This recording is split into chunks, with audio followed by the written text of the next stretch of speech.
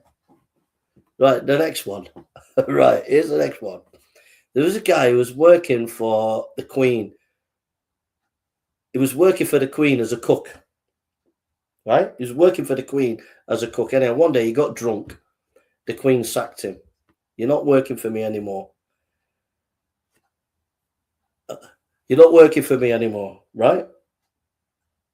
So anyhow, he moves to Brighton and he's looking for a job as a chef. He wants to work as a chef. He worked for the Queen. He wants to work in the best hotel. He goes to this posh hotel.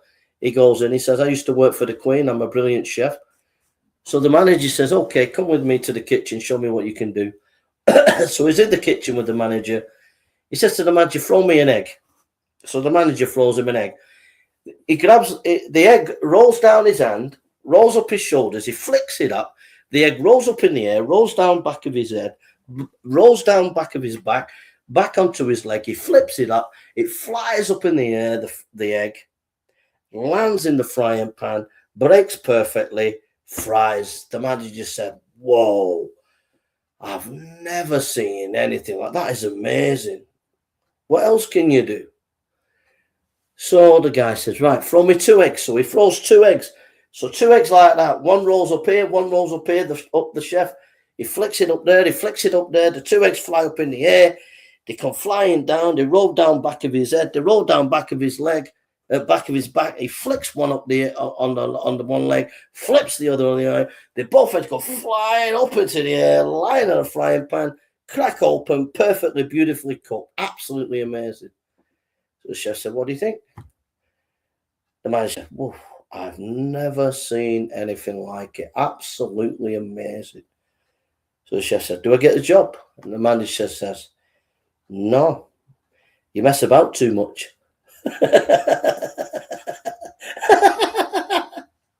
You mess about too much. Go on, get lost.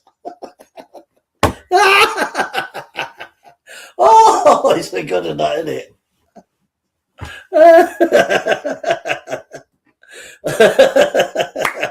It's a good one. It's a cracker, that one. It's a cracker. Right, next one. Next joke. It's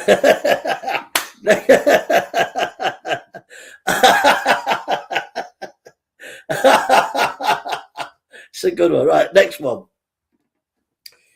There was this frog, right? He was a bit of a bully. And he goes like this. He goes into the jungle. He goes like this. He goes up to the owl. There's an owl in the forest. He goes, I'm a great big frog, and I'm the boss of this jungle. Harr. So the owl flew off, said, okay, flies off. So he goes up to a giraffe. He goes, I'm a great big frog, and I'm the boss of this jungle. Ha. So the giraffe looks at him and goes, oh, okay, and goes off, right? Boom, boom, boom. There's this little mouse. And the frog goes up to the little mouse and goes, I'm a great big frog, and I'm the boss of this jungle. Ha. So the mouse looks up and goes, oh, okay, sir. And he runs off, leaves it. So this frog's going all over the place saying, I'm a great big frog, and I'm the boss of the jungle. Goes up to a little monkey. He says, I'm the great big frog, and I'm the boss of the jungle. So a lion comes up to him and says, I'm looking for a great big frog who thinks he's the boss of the jungle. Have you seen him? And the frog went,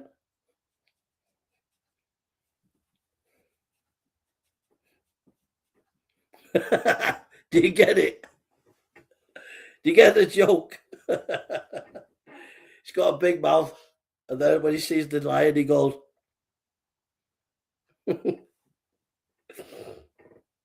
All right, maybe you didn't get that one.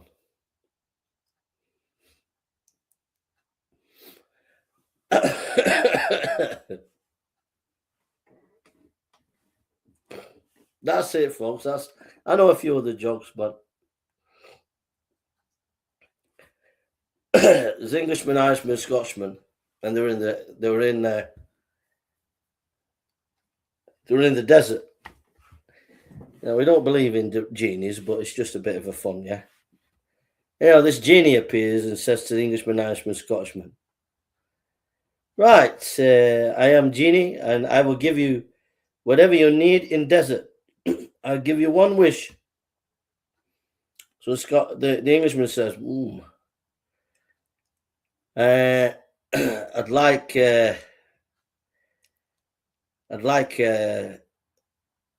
food supplies, crates of tins of beans and fruit and things. So, boom, appears, right? Loads of boxes of tins of fruit and tins of beans, and the Englishman's got all the food he needs. And the Scotsman says, I'd like 50 crates of whiskey. Genie appears, gives him 50 crates of whiskey. He says, now, what do you want, Irishman? Let me see now. Let me think about that now. I'll have a car door, yes. I'll have a car door. That'll do me. So the genie gave him a car door. Boom, car door. So about 2 hours later, the Englishman's eating his stuff and the Irishman's drinking his whiskey, and they're both looking at the Irish. The Scotsman's drinking his whiskey. They're looking at the Irishman in bemusement, like, what did he want a car door for? So I see you, Jimmy. What do you want the car door for? Eh? And the Irishman said, well, when it's cold, I wind the window up. And when it's hot, I wind the window down.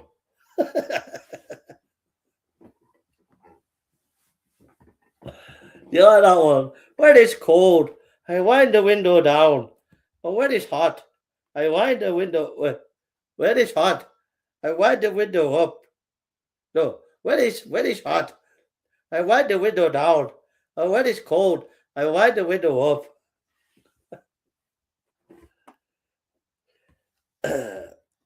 Oliver Cromwell had 10,000 men, and he marched them up to the top of the hill. And he's looking down, and he can see thousands of his men right down to the villages. And he gets to the top of the hill, and he says, halt! Halt! So all his men stop. But right at the back of his men, about a mile away, this little chubby chap starts pushing his way through his men. Takes about 30 minutes to get past all the men.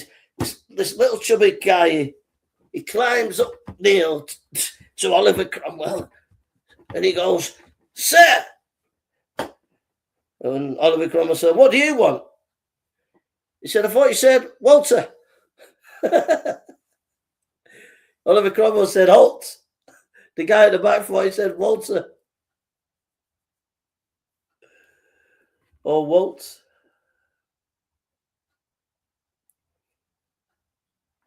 Anyhow.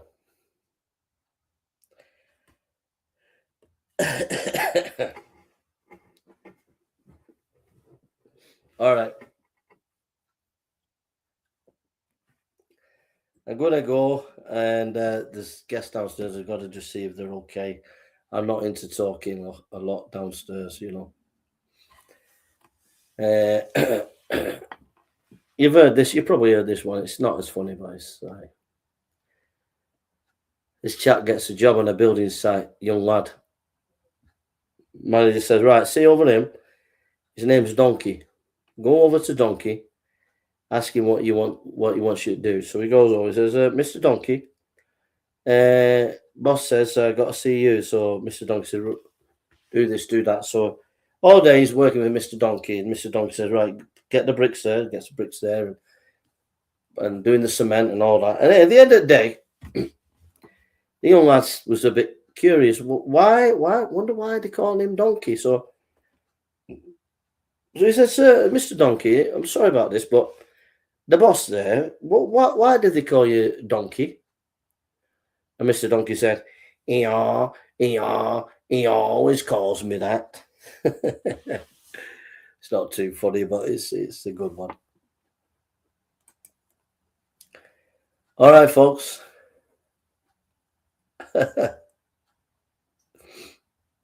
I'm going to go. Take care, guys, and love you all. And I'll be late tonight, about 9 o'clock, doing Bible study on Ephesians. You can look at the Bible study before on Philippians. I did that earlier today. I'll do a Bible study tonight. God willing, hopefully. I have to be a bit quiet, but God bless you. Take care. See you, Lewis. See you, Unique. See you. Anybody else who's come on? Jessica, Raymond, anybody else? All of you, God bless you and take care. God bless.